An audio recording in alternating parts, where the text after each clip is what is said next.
Buku Search Chapter 2 Persamaan Keadaan 2.1 Persamaan keadaan. Berdasarkan eksperimen, ditemukan bahwa hanya sejumlah minimum sifat dari suatu zat murni yang dapat diberikan nilai secara arbitrer. Nilai sifat-sifat lainnya kemudian ditentukan oleh sifat alami zat tersebut. Sebagai contoh, misalkan gas oksigen dibiarkan mengalir ke dalam tangki vakum dengan tangki dan isinya dijaga oleh suhu termodinamika T. Volume V gas yang masuk kemudian ditentukan oleh volume tangki dan massa M gas ditentukan oleh jumlah gas yang diizinkan masuk. Setelah T, V, dan M ditetapkan, tekanan P ditentukan oleh sifat alami oksigen dan tidak dapat diberikan nilai sembarang atau arbitrer. Dengan demikian, terdapat hubungan tertentu antara sifat-sifat P, V, T, dan M yang secara umum dapat dinyatakan sebagai F dalam kurung P, V, T, M sama dengan O. Persamaan 2.1. Hubungan ini dikenal sebagai persamaan keadaan atau equation of state dari zat tersebut. Jika 3 dari sifat ini ditentukan, maka sifat keempat akan otomatis ditentukan.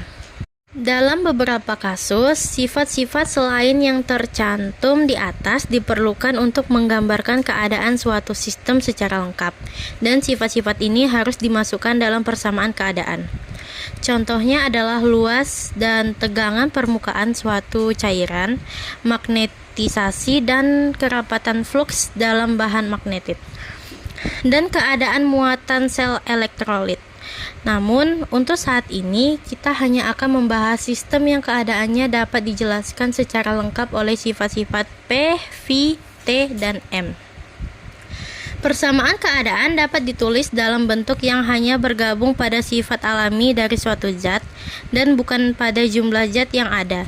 Jika semua sifat ekstensif digantikan oleh nilai spesifik yang sesuai persatuan massa atau per mol, maka hubungan akan lebih sederhana. Misalnya, jika sifat V dan M digabungkan dalam satu sifat intensif yaitu V sama dengan V per M, maka persamaan keadaan menjadi F dalam kurung P, V, T sama dengan 0. Persamaan 2.2. Persamaan keadaan bervariasi dari suatu zat ke zat lainnya. Secara umum, persamaan ini sangat kompleks dan sering diekspresikan sebagai deret pangkat konvergen. Gambaran umum tentang sifat fungsi ini seringkali lebih baik disampaikan dengan menyajikan data dalam bentuk grafik. 2.2 Persamaan keadaan gas ideal. Misalkan, seseorang telah mengukur tekanan, volume, suhu, dan massa suatu gas tertentu pada rentang luas dari variabel-variabel tertentu. Alih-alih menggunakan volume aktual V, kita gunakan volume spesifik molal yaitu V sama dengan F per N. Mari kita ambil semua data yang dikumpulkan pada suhu tertentu T. Lalu hitung untuk setiap pengukuran individual rasio PV per T dan plot rasio-rasio ini sebagai ordinat terhadap tekanan P sebagai absis. Dari percobaan ditemukan bahwa semua rasio ini terletak pada kurva halus, berapapun suhunya, tetapi rasio-rasio pada suhu yang berbeda terletak pada kurva yang berbeda. Data untuk karbon dioksida diplot pada gambar 2.1 untuk 3 suhu yang berbeda.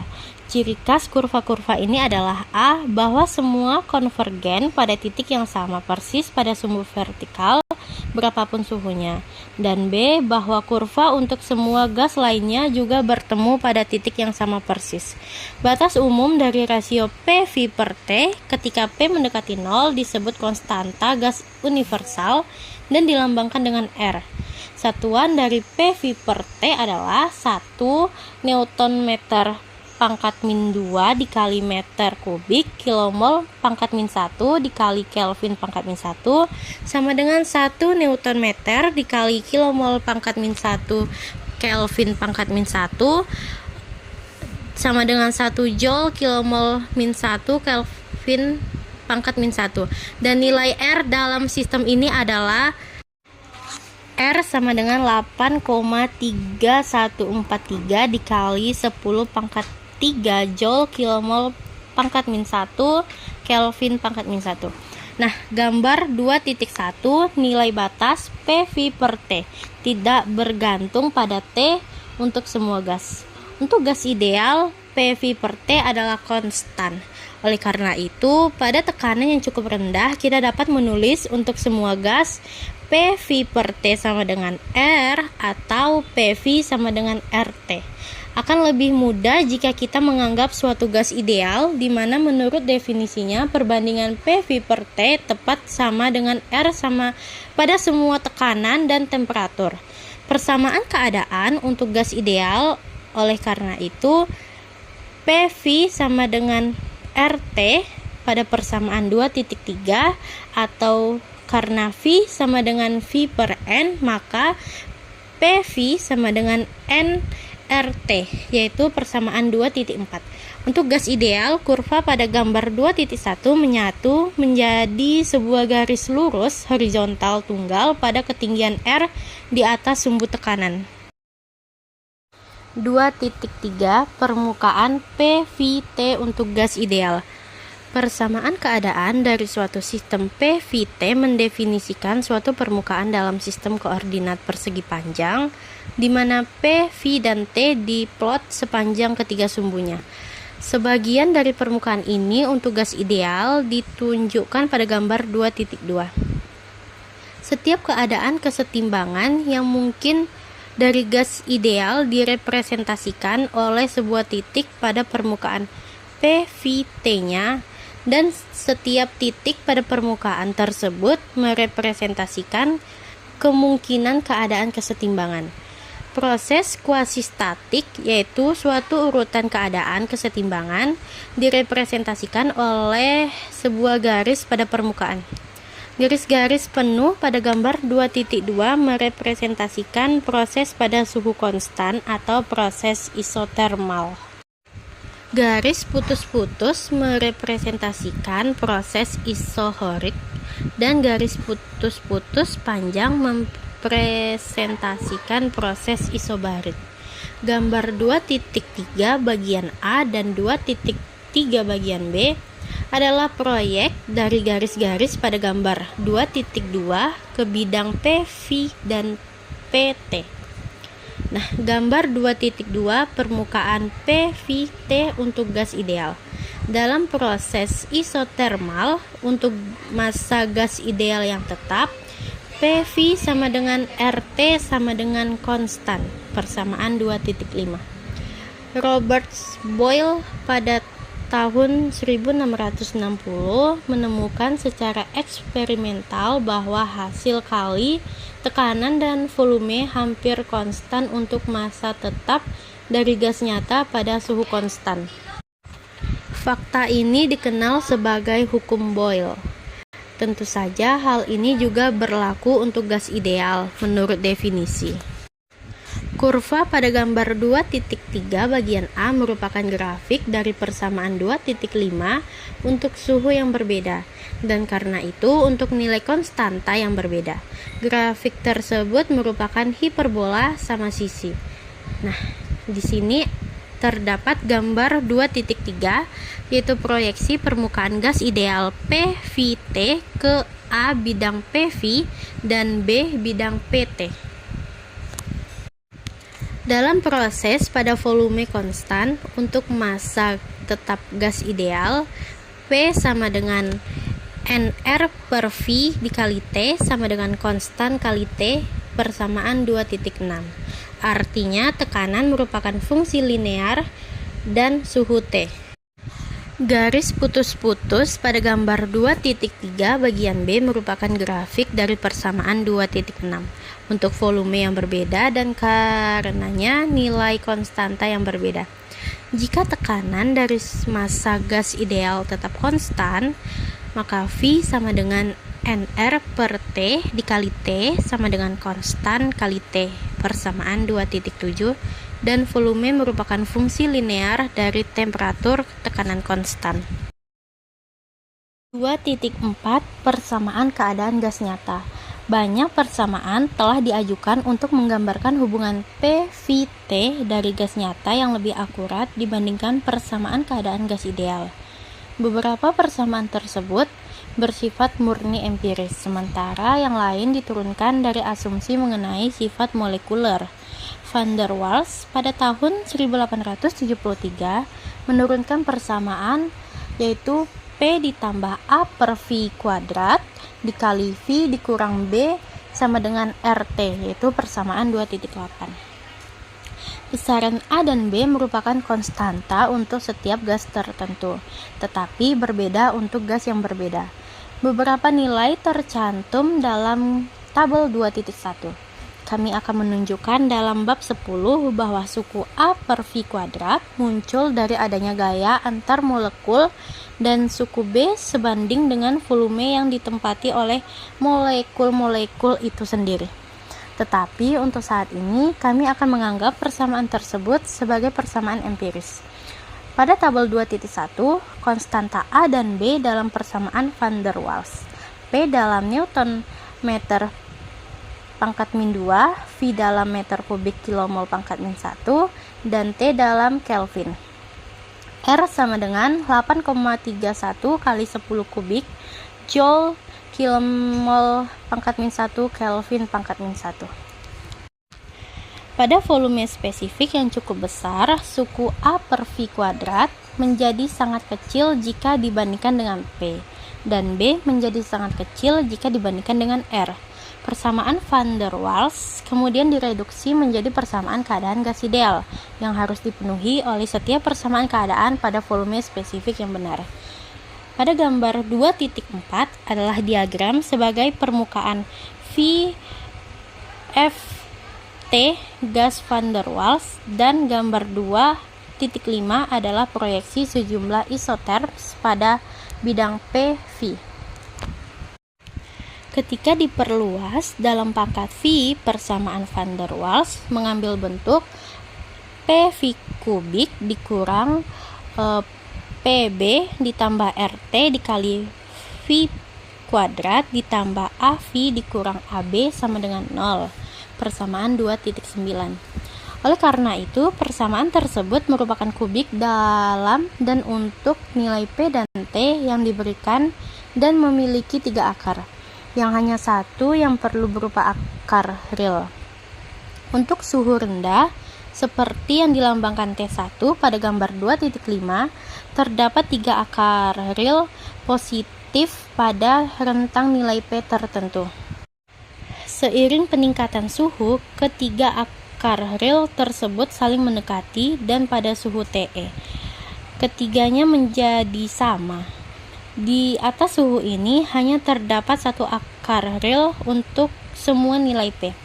Arti penting titik yang dilambangkan C titik P dan garis putus-putus ABC akan dijelaskan di bagian 2.5.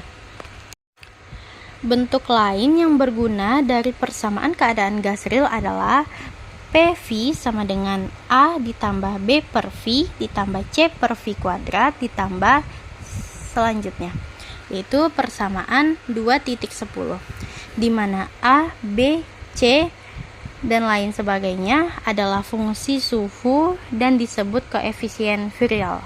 Derivasi teoretis persamaan keadaan berdasarkan hukum gaya yang diasumsikan antara molekul-molekul gas biasanya menghasilkan persamaan dalam bentuk virial.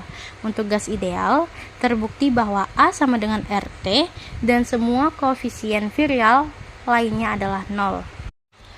Persamaan Van der Waals dapat dinyatakan dalam bentuk virial sebagai berikut. Pertama, kita tuliskan sebagai PV sama dengan RT dikali 1 dikurang B per V pangkat min 3 dikurang A per V dengan teorema binomial 1 dikurang B per V pangkat min 1 sama dengan 1 ditambah B per V ditambah B kuadrat per V kuadrat ditambah titik-titik. Maka PV sama dengan RT ditambah RTB dikurang A per V ditambah RTB kuadrat per V kuadrat ditambah titik-titik, yaitu persamaan 2.11. Dan untuk gas van der Waals, A sama dengan RT, B sama dengan RTB dikurang A, dan C sama dengan RTB kuadrat, dan lain sebagainya. 2.5 permukaan PVT untuk zat nyata. Zat nyata hanya dapat berada dalam fase gas pada suhu dan tekanan rendah yang cukup tinggi.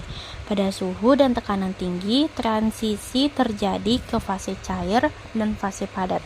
Permukaan PVT untuk zat murni mencakup fase-fase ini serta fase gas. Gambar 2.6 dan 2.7 adalah diagram skematis dari bagian-bagian permukaan PVT untuk zat nyata. Gambar permukaan adalah untuk zat seperti karbon dioksida yang berkontraksi saat membeku.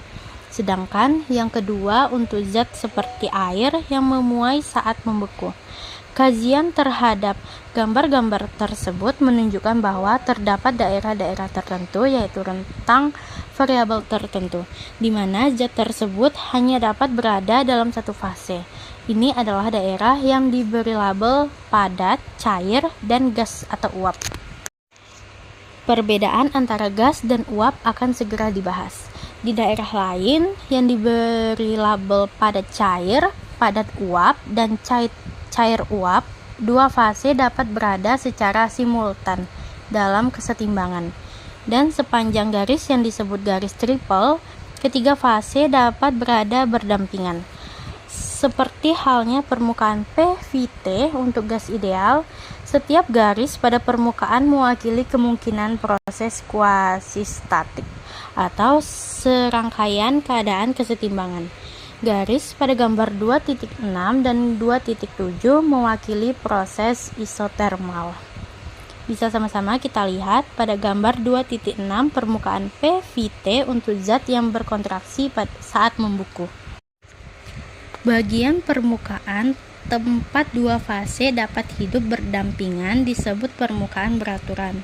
Artinya, tepi luas yang sejajar dengan sumbu V menyatu permukaan di semua titik. Oleh karena itu, ketika permukaan pada gambar 2.6 dan 2.7 diproyeksikan ke bidang PVT, permukaan-permukaan ini diproyeksikan sebagai garis. Proyeksi permukaan pada gambar 2.6 ke bidang PT ditunjukkan pada gambar 2.8 bagian A, dan proyeksi permukaan pada gambar 2.7 ditunjukkan pada gambar 2.9 bagian A. Garis-garis yang bersesuaian dengan nilai tekanan dan temperatur tempat fase padat dan uap, serta fase cair dan uap dapat hidup berdampingan, selalu miring ke atas dan ke kanan. Garis yang merepresentasikan kesetimbangan antara padat dan cair miring ke atas ke kanan pada gambar 2.8, tetapi miring ke atas ke kiri pada gambar 2.9. Kami akan menunjukkan di bagian 7.6 bahwa yang pertama merupakan karakteristik semua zat yang berkontribusi saat membeku, sedangkan yang kedua merupakan karakteristik zat seperti air yang memuai saat membeku. Pada gambar 2.7, permukaan PVT untuk zat yang mengembang saat membeku. Gambar 2.8, proyeksi permukaan pada gambar 2.6 ke A, bidang PT, dan B, bidang PV. Nah, pada gambar 2.9, proyeksi permukaan pada gambar 2.7 ke A, bidang PT, dan B, bidang PV. Garis triple pada gambar 2.6 dan 2.7 diproyeksikan sebagai sebuah titik yang disebut titik triple pada diagram PT. Data titik triple untuk beberapa zat umum diberikan pada tabel 2.2. Suhu titik triple adalah titik tetap standar yang ditetapkan pada suhu sembarang 273,16 Kelvin. Proyeksi permukaan pada gambar 2.6 dan 2.7 ke bidang PV ditunjukkan pada gambar 2.8 bagian B dan 2.9 bagian B.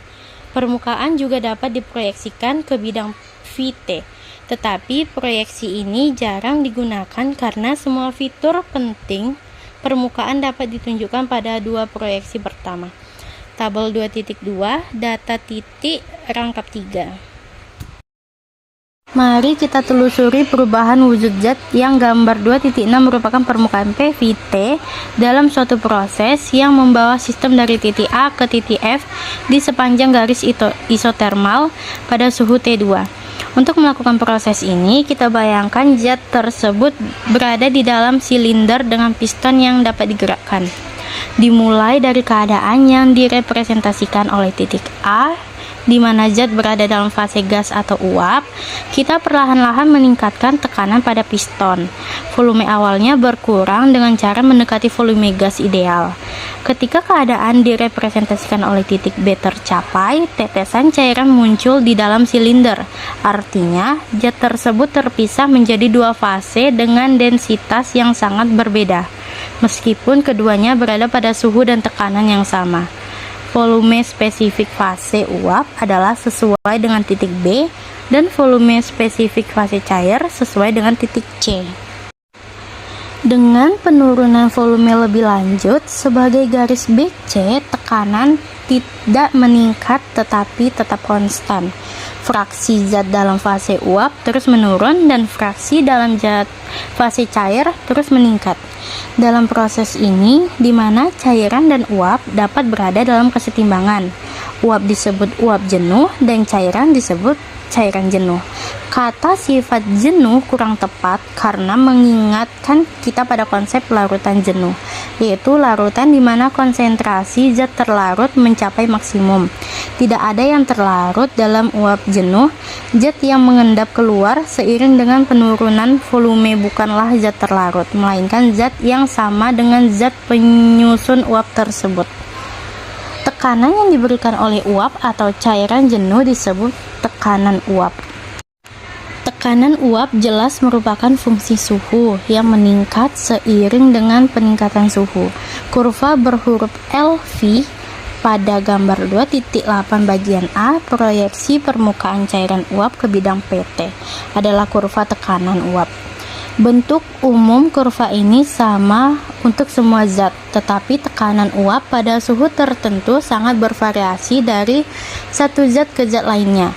Jadi, pada suhu 20 derajat Celcius, tekanan uap merkuri adalah 0,0012 torr, air adalah 17,5 torr, dan CO2 adalah 42,960 torr. Mari kita kembali ke proses kompresi isotermal. Pada titik E, pada gambar 2.6, zat tersebut seluruhnya berada dalam fase cair. Untuk mengurai volume dari titik C ke titik D, kita perlukan peningkatan tekanan yang sangat besar, karena zat cair tidak terlalu mudah dikompresi. Pada titik D, zat tersebut kembali terpisah menjadi dua fase. Kristal padatan mulai terbentuk dengan volume spesifik yang sesuai dengan titik E dan tekanan tetap konstan selama fase cair dan padat berada. Zat tersebut seluruhnya berada dalam fase padat pada titik E dan volumenya hanya sedikit berkurang dengan peningkatan tekanan lebih lanjut, kecuali jika bentuk padatan lain dapat terbentuk. S adalah contoh kasus terakhir di mana setidaknya 7 bentuk berbeda telah diamati pada tekanan yang sangat tinggi, seperti yang diilustrasikan pada gambar 2.10. Jika volume sistem sekarang ditingkatkan secara perlahan, semua perubahan yang dijelaskan di atas berlangsung dalam arah yang berlawanan. Gambar 2.10 permukaan PVT yang menunjukkan berbagai bentuk S.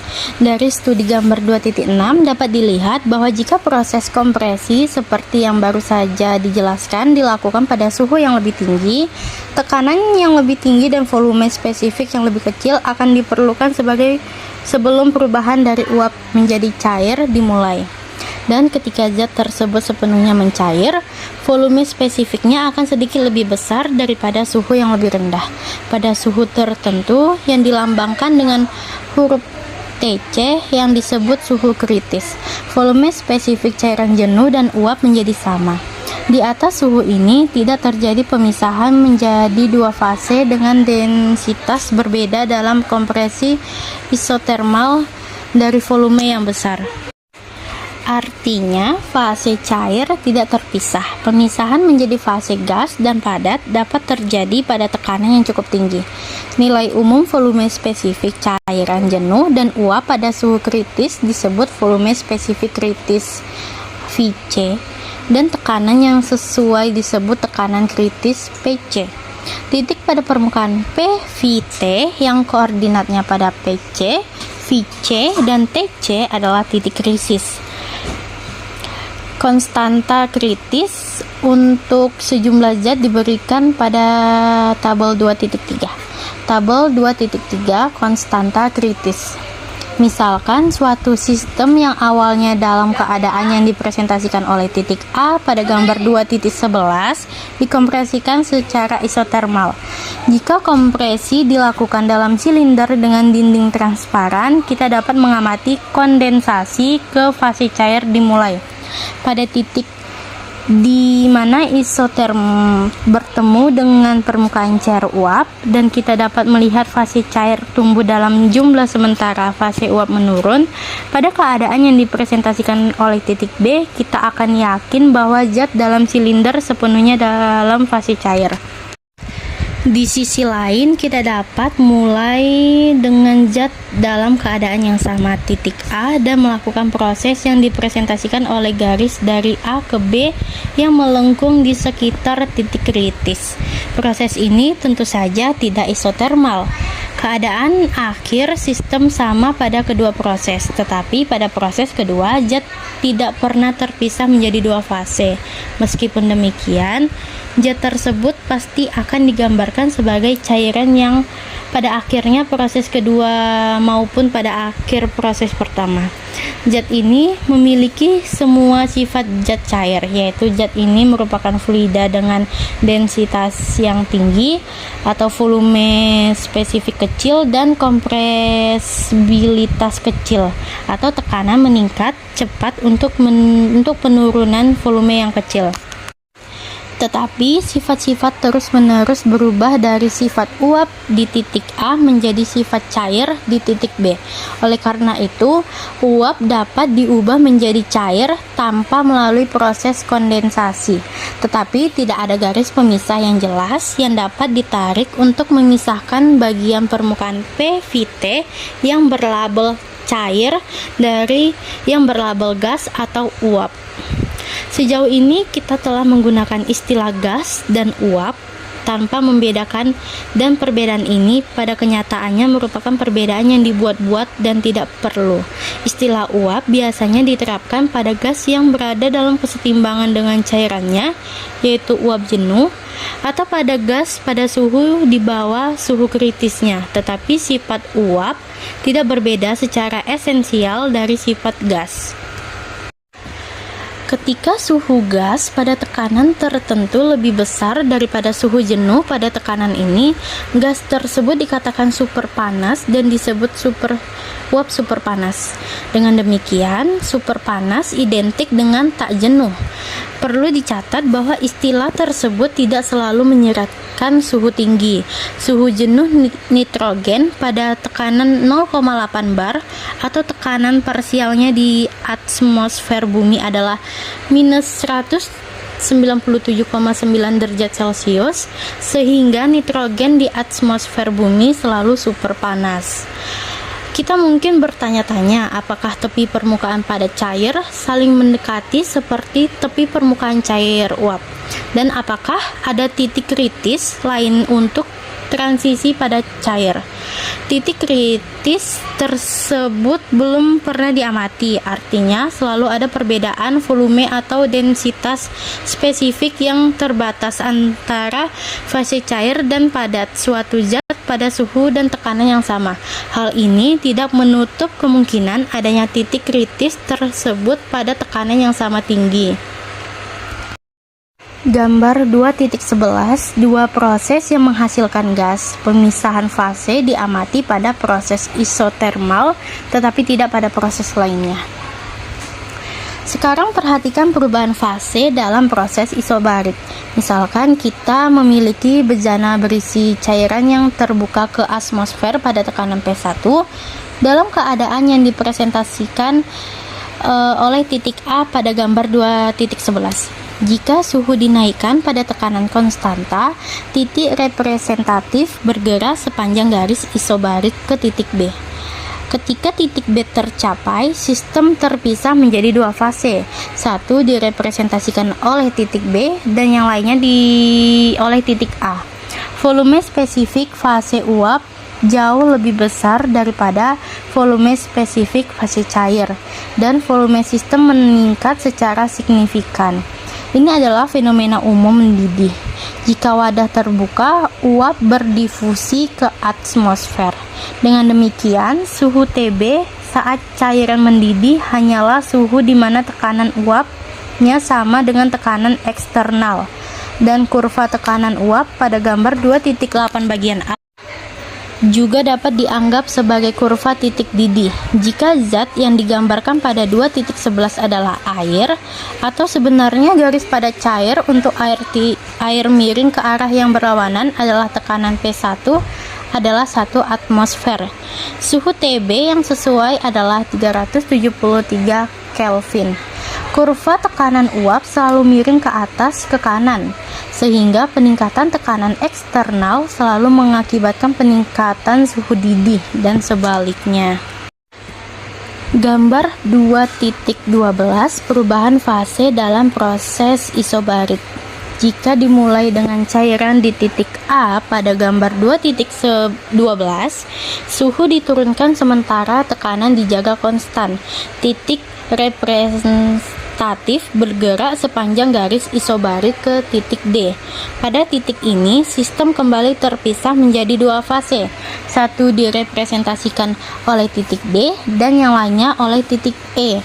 Untuk zat seperti yang direpresentasikan pada gambar 2.12, volume spesifik padatan lebih kecil daripada volume spesifik cair, dan volumenya berkurang. Prosesnya adalah pembekuan, dan jelas garis kesetimbangan pada cair dalam diagram PT seperti gambar 2.8 adalah kurva titik beku, dan pada tekanan P1 suhu beku adalah TF. Jika garis kesetimbangan pada cair miring ke atas ke kanan seperti pada gambar 2.12, peningkatan tekanan akan menaikkan titik beku dan sebaliknya. Studi pada gambar 2.12 menunjukkan bahwa fase cair tidak dapat berada pada suhu yang lebih rendah dari titik triple, atau pada tekanan yang lebih rendah dari titik triple. Jika tekanan lebih rendah dari titik triple, katakanlah nilai P2, zat tersebut hanya dapat berada dalam fase padat dan uap, atau keduanya dapat berada dalam kesetimbangan. Transisi dari satu fase ke fase lainnya terjadi pada suhu sublimasi TS. Dengan demikian, kurva kesetimbangan padat uap juga merupakan kurva titik sublimasi. Misalnya, suhu titik triple CO2 adalah minus 56,6 derajat Celcius dan tekanan yang sesuai adalah 5,2 bar. Oleh karena itu, CO2 cair tidak dapat berada pada tekanan atmosfer. Ketika kalor diberikan pada CO2 padat atau es kering pada tekanan atmosfer, nah pada gambar 2.13 permukaan PVT untuk helium dengan proyeksi ke bidang PT menyublim dan langsung berubah menjadi fase uap. CO2 cair tentu saja dapat berada pada suhu kamar, asalkan tekanannya cukup. Material ini biasanya disimpan dalam tangki baja yang ketika penuh, sebagian besar berisi cairan dan sedikit uap, atau keduanya tentu saja jenuh. Suhunya adalah suhu kamar jika tangki telah berada di dalam ruangan, dan tekanannya adalah ordinat kurva tekanan uap pada suhu kamar. Gambar 2.13 adalah diagram skema permukaan helium biasa dengan nomor massa 4 dengan tekanan PVT. Zat ini menunjukkan perilaku unik pada suhu rendah sekitar 2 Kelvin. Suhu dan tekanan kritisnya masing-masing adalah 5,25 Kelvin dan 2,29 bar. Ketika helium dalam fase uap dikompresi secara isotermal pada suhu antara 5,25 K atau Kelvin dan 2,18 Kelvin, ia mengembun menjadi fase cair yang disebut helium-1. Ketika uap dikompresi pada suhu di bawah 2,18 Kelvin, terbentuk fase cair yang disebut helium-2 yang bersifat superfluida. Seperti yang terlihat dari diagram helium-1 dan helium-2 dapat hidup berdampingan dalam kesetimbangan pada berbagai suhu dan tekanan. Dan helium-1 dapat diubah menjadi helium-2 baik dengan menurunkan suhu asalkan tekanannya tidak terlalu besar atau dengan mengurangi tekanan asalkan suhunya di bawah 2,18 Kelvin. Helium-2 tetap berwujud cair hingga suhu terendah yang telah dicapai sejauh ini dan mungkin tetap demikian sehingga mencapai nol mutlak. Helium padat tidak dapat berada pada tekanan di bawah sekitar 25 bar dan juga tidak dapat berada dalam kesetimbangan dengan uapnya pada suhu atau tekanan berapapun. Helium memiliki dua titik tripel, di mana salah satunya disebut titik lambda atau titik lambda. Kedua wujud cair berada dalam kesetimbangan dengan uap, sementara di titik lainnya keduanya berada dalam kesetimbangan dengan padatan. Menarik untuk dicatat bahwa fase padat dapat berada pada suhu yang lebih tinggi daripada suhu kritis.